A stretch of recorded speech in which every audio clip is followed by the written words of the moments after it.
मेरे सभी सनातनी भाई बंधु माता बहनों को हमारे छत्तीसगढ़ की पहला त्यौहार प्रथम त्यौहार हरियाली अमावस्या का आप सभी लोगों को हार्दिक अभिनंदन। आपके जीवन में सदा खुशहाली लाए, आप स्वस्थ रहें, निरोग रहें, आपके सभी बाल गोपाल सुखी रहें।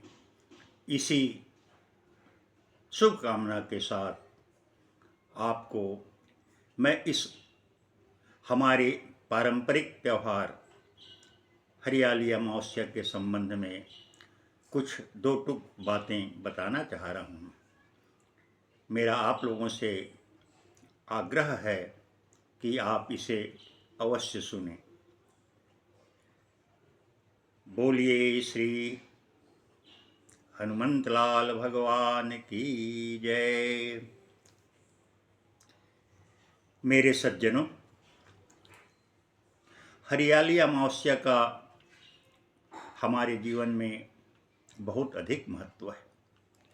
यह सभी दृष्टिकोण से, चाहे हमारी पारिवारिक दृष्टिकोण हो, चाहे सामाजिक दृष्टिकोण हो, चाहे राष्ट्रीय दृष्टिकोण हो, चाहे पर्यावरण से संबंध हो, सभी के लिए यह बहुत ही उपयुक्त और सम्माननीय समय है।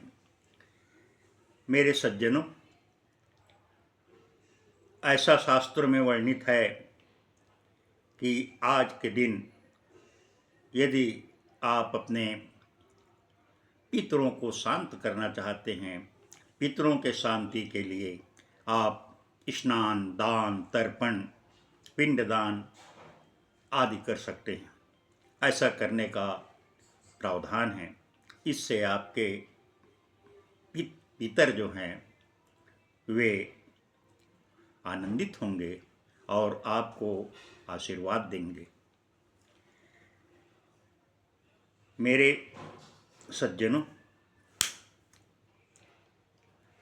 हमारे किसान भाइयों के लिए आज का त्यौहार विशेष महत्व का है। छत्तीसगढ़ में खास करके हरेली त्यौहार के दिन जो कृषि काम के लिए उपयोगी सामान है, उपयोगी जो हमारे कृषि यंत्र हैं, जैसे नागर, बखर, हल, कुदाली, सब्बल, गैंती, फावड़ा आदि जितने भी हमारे कृषि यंत्र, हमारे कृषि कार्य के लिए उपयोगी जो सामान हैं, उन सब को साफ धो करके और अच्छी से सजा करके उसे घर के आंगन के जो किनारे होता है, जिसको हम लोग छत्तीसगढ़ी में उरवती बोलते हैं, उरवाती, जहाँ पे पानी गिरता है, छप्पर का पानी जहाँ पर गिरता है, उस स्थान पे उसको साफ धो करके, पीढ़े के ऊपर धो करके उन सारे यंत्रों को रखा जाता है और उनको यथाशक्ति पंचम षष्ठम प्रकार से पूजा किया जाता है। धूप, दीप, आरती आदि उनका किया जाता है। बहुत सम्मानित दृष्टिकोण से उनकी पूजा किया जाता है। मेरे सज्जनों, इसके बाद सुंदर हमारा छत्तीसगढ़ी चीला, मीठा चीला, गुड़ चीला बना करके उस पर भोग लगाया जाता है। इस प्रकार से हमारे जो किसान भाई हैं वे इस हरेली त्यौहार को मनाते हैं। इसके अतिरिक्त घर के जितनी देवी देवता, गांव के जितने देवी देवताओं पे जा करके वहाँ हाथ जोड़ करके प्रार्थना करके पंचों प्रकार षष्ठम प्रकार से पूजा करके उन्हें नारियल सुपारी आदि से भेंट किया जाता है और पूरे घर के लिए, पूरे परिवार के लिए, पूरे समाज के लिए, पूरे गांव के लिए और राष्ट्र के लिए सुख समृद्धि वैभव की कामना की जाती है और सभी देवी देवताओं से हाथ जोड़ करके प्रार्थना किया जाता है कि आप हम सब गांव वालों की रक्षा करेंगे। मेरे मित्रों, इसके अतिरिक्त हमारे जो पशुधन हैं, जो हमारे गाय बैल भैंस आदि हैं, उनकी भी साफ धुलाई करा करके, साफ स्नान करा करके उनकी भी एक प्रकार से पूजा की जाती है और उनको स्वस्थ रखने के लिए औषधि खिलाया जाता है। हमारे छत्तीसगढ़ का तो है कि रेंड का पत्ता, अंडी का पत्ता और कुछ और वनौषधि होती हैं, उनके पत्तों को घर के गाय बैल भैंस को खिलाया जाता है ताकि वे स्वस्थ रहें, पूरे साल भर निरोग रहें।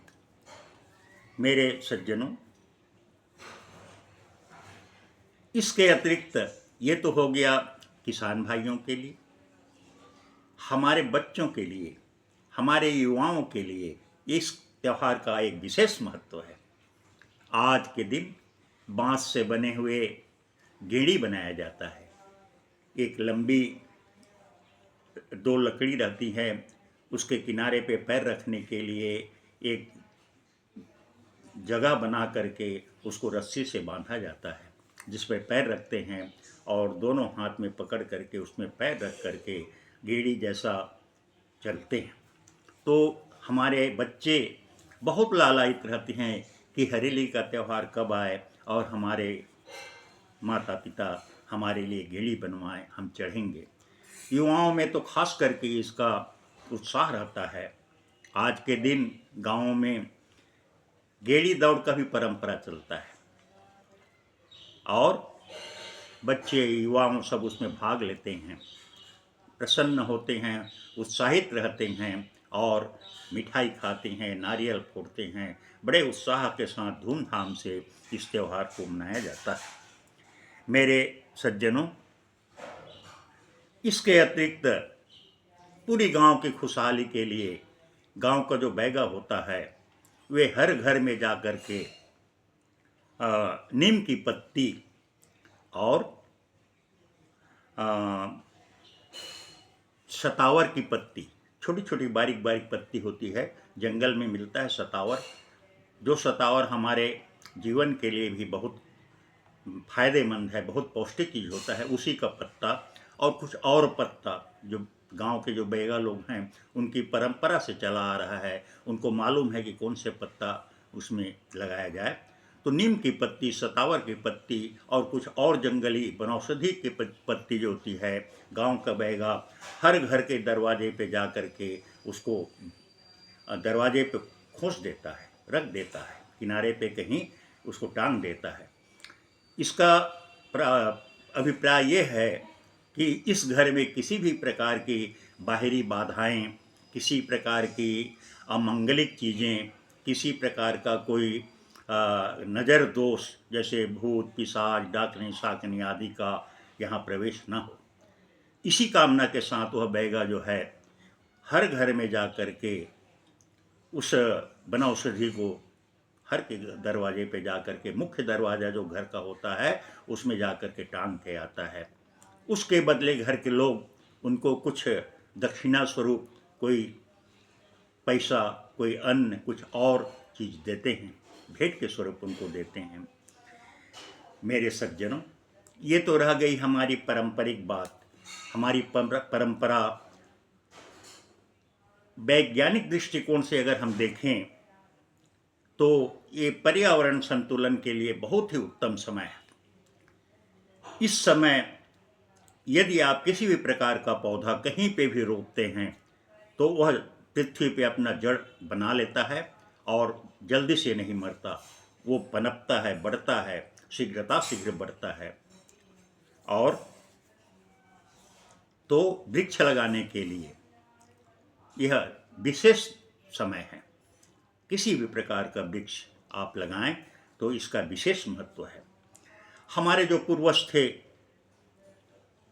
वे हमसे ज़्यादा आगे थे, हमसे ज़्यादा इस बात को समझते थे कि यदि हमारा पर्यावरण संतुलित नहीं रहेगा तो हमारा जीवन, हमको सांस लेने में भारी दिक्कत आएगी। इसलिए हमारे जो पूर्वज थे वे अक्सर बड़, पीपल, तुलसी और नीम आदि के पौधे जगह जगह लगाया करते थे।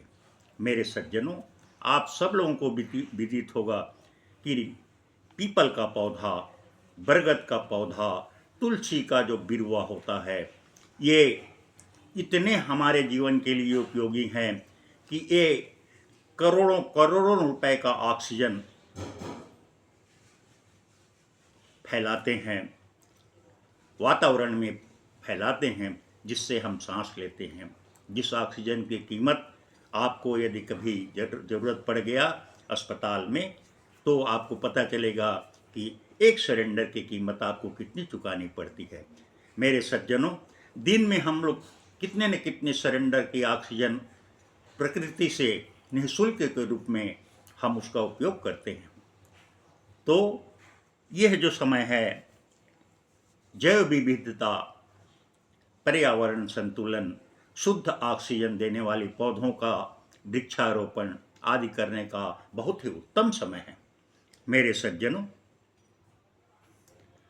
वृक्ष लगाने से एक फायदा और होता है, जो वर्षा का जल बड़ी तेज रफ्तार के साथ पृथ्वी पर गिरता है, नदी नालों में बहता है, कटाव होता है, भूमि क्षरण होता है, भूमि क्षय होता है, धरती सिमटती जाती है, धरती का मिट्टी बह बह करके चला जाता है।